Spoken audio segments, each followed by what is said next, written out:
is Mary Jo, and welcome to my kitchen. Today we are continuing with our Thanksgiving Day feast, and we're going to be working with desserts. So we have a twist on the apple pie, apple dessert, and the blueberry pie and the blueberry dessert. We are going to first work with the apples. What I did first is I took 9 apples. I took McIntosh, Granny Smith, and Rome apples, whatever I had in the fridge. I don't use the delicious apples for baking. They just don't cook well. They're too mushy.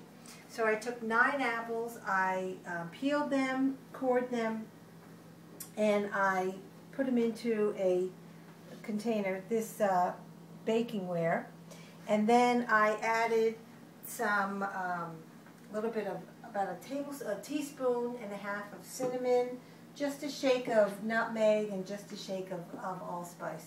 I did also add a tablespoon of fresh lemon juice, and I put about a teaspoon and a half of light brown sugar.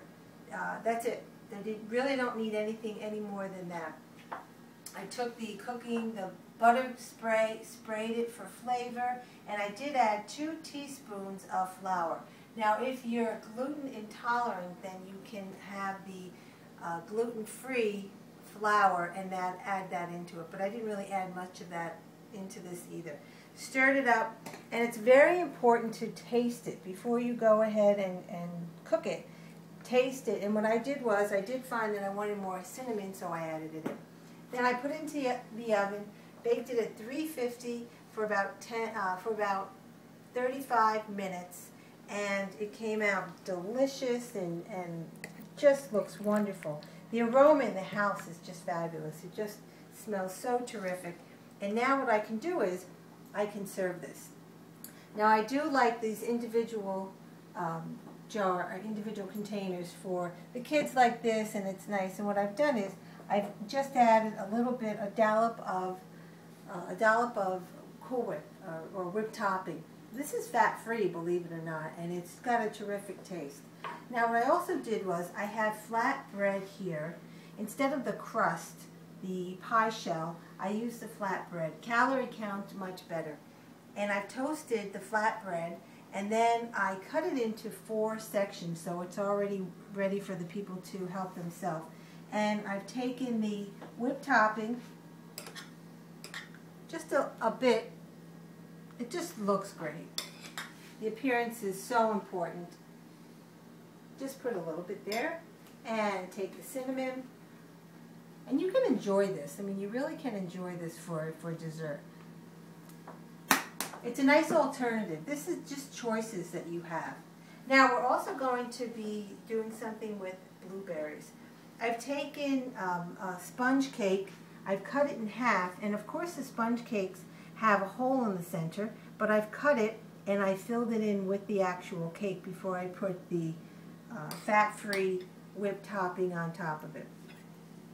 And if you have fresh blueberries, that's great. I have the frozen ones, and it was just easier for me to have the frozen ones in the house and just use it. So you can put it right on top. You can put it all throughout the whole cake.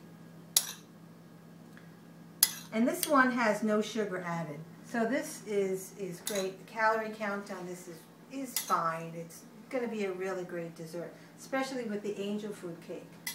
And this you can do ahead of time. Now you can also do is take the angel food cake before you put the whipped topping on and put it in and bake it for about 5 minutes, and it'll have a nice little crust. And if you're looking for that crunch. And then you can go ahead and put the whipped topping on, and then go ahead and put the blueberries on it. And, you know, the most important thing is just enjoy it. Enjoy your desserts. Do something that's a little bit different. I mean, you can even put, if you want, some blueberries on top. You can even put this out and let the people help themselves. I like to serve it like this. But go ahead and enjoy yourself and really have a good time with it. Enjoy your dessert. The calorie count is fine. You're going to be able to really amaze your friends, amaze your family, and you're going to stay with where you want to be. So happy Thanksgiving, and I'm going to have one of these now. Enjoy.